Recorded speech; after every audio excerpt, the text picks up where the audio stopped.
So hello everybody, that's another video. Today we're going to do a road trip to Dessau. Dessau is between Berlin and Leipzig on the Autobahn A9. Special about this is that it was designed, this part of the track was designed for record attempts for over 600 kilometers per hour.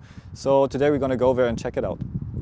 So just to show you our camera equipment, we have a new camera here. This is our dash cam from Van True. They were kind enough to send me some stuff, so we're going to film this, and you will see the record track with these cameras, and we will also drive through the oldest highway cross in the world. So in the 1920s, when the design work for the German Autobahn system started, the connection between Berlin and Munich had high priority. But in the 1920s, the financial support by the state wasn't there, and so the work on the Autobahn 9 started around 10 years later, in 1934.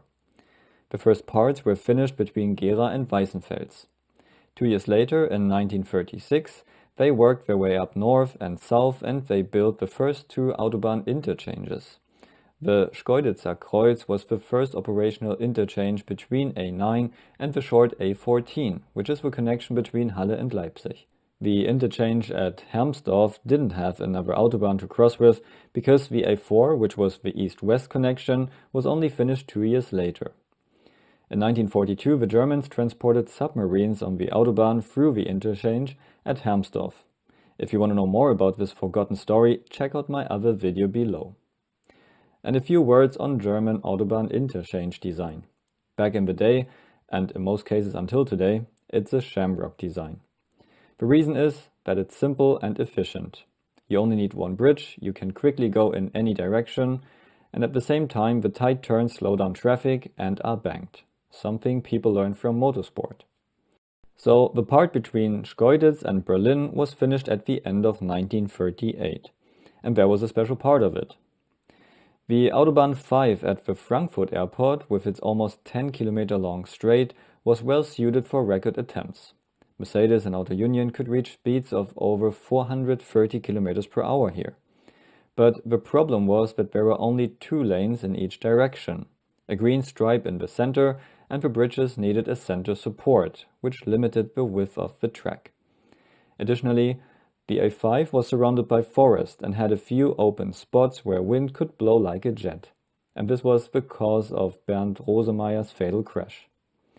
So here in the flat, empty area south of Dessau, they had the chance to build a 10-kilometer long straight, but with 6 lanes in total, with a concrete middle stripe and with 4 bridges, which all have a steel bow design with no center support. So this section was almost 30 meters wide. Background of this decision was also that land speed records were done in the salt flats in the USA, and cars there could already reach more than 500 kilometers per hour. So Germany wanted to beat that, but didn't want to send the latest high technology to US just before the Second World War. And so they decided to bring the record home and designed this section for 600 kilometers per hour. Parallel to that, driver Hans Stuck and engineering firm Porsche were working on the Mercedes T80 with a 3000 horsepower Messerschmitt engine to reach that speed on the Autobahn near Dessau. If you want to know more about the Mercedes T80, check out my other video below. So, the record track starts just after the junction Bitterfeld-Wolfen, which is the last bridge with center support. After that, we can count 5 bridges without center support.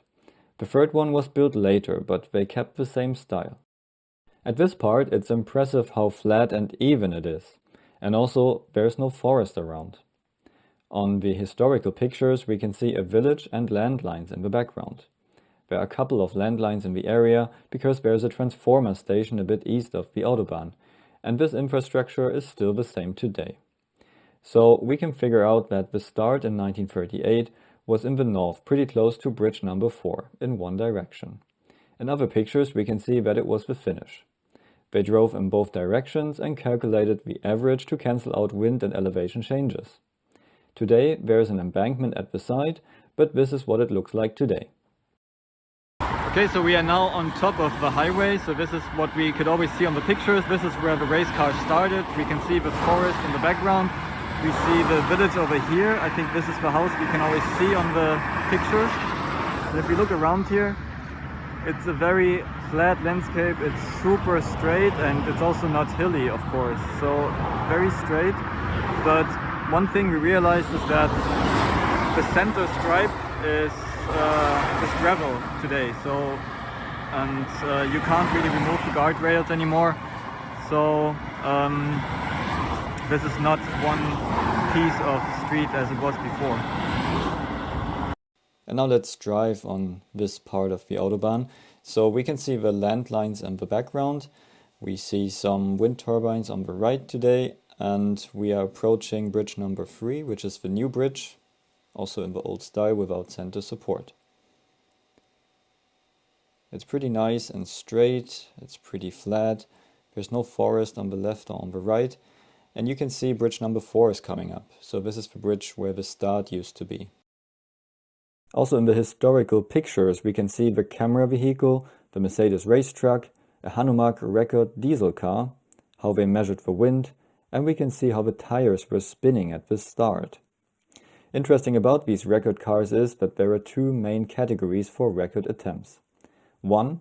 Driving with a standing start a distance of 1 kilometer and 1 mile, and 2. Driving 1 kilometer and 1 mile with a flying start. Cars reached the highest speed with flying start, but also needed a longer track. Because the cars didn't really accelerate anymore and pretty much kept their speed for this distance, the weight of the cars didn't matter. So these cars had large and heavy aero bodyworks, which added around 100 kg to the car. The competition vehicles for the standing start, on the other hand, accelerated as much as possible from a complete stop. So acceleration and hence weight mattered a lot.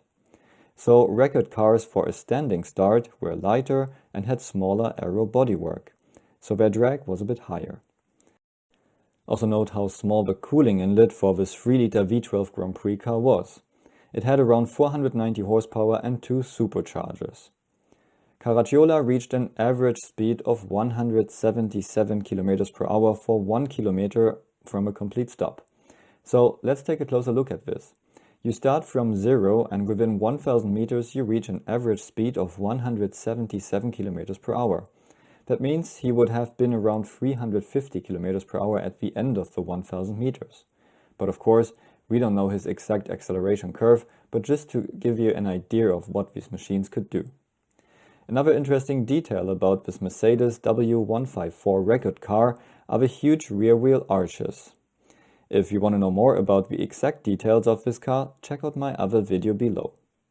So with the Mercedes transaxle layout, it was hard to quickly change the gearbox and to adapt the gear ratios for 1 kilometer and 1 mile runs. So instead of changing gear ratios, they drove the 1 kilometer distance with 19-inch rear wheels and the 1 mile with 22-inch at the rear axle. That's why they needed larger rear wheel arches. Later, after the war, this was East Germany, and they turned the north part into a racetrack. They built a main straight and a bank corner, the so-called Jugendkurve, in the forest and guided the cars and bikes back on the Autobahn for a 5 kilometer long lap. Okay, so right now we are at the main straight of the Dessau racetrack. You can hear the Autobahn in the background. And here is the telephone tower, which is pretty much where the start and finish was. And there's a very obvious proof that here was car racing going on. There's an oil filter lying here. So now we are at the other side of the telephone tower, and if we look straight to here, we can see that this used to be the long straight of the finish line, and you can see some embankment on the sides here. Today the condition isn't very good anymore, but you can still see the ground. So these are the concrete plates in the ground. I'm not sure if they built this for the tower or if they just used the plates which were already here, but you can also see this surface over here under the ground, so under the leaves. So with all these plates around here, so that used to be the old main straight. So we are now a little further on the main straight, and you can see the embankment on the right and on the left hand side, and what we just realized is that it's pretty narrow and it's pretty hard to overtake here, even for small cars. You can see the tracks of normal cars from today. So we now walked a bit further, and this is the end of the long straight, and now we come to the bank corner. So you can see it a little bit. This path here is going up, and then now we start banking the street, and you can also see the ground here. We still have this concrete, whereas here there's no concrete, it's just soil.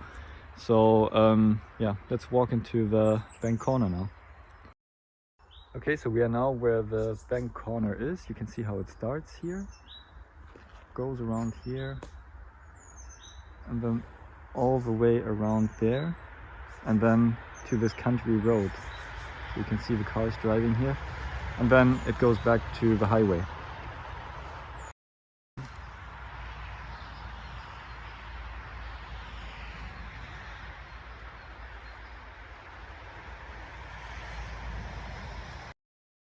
And now here you can see the bank corner in the forest, and it's coming out to this country road.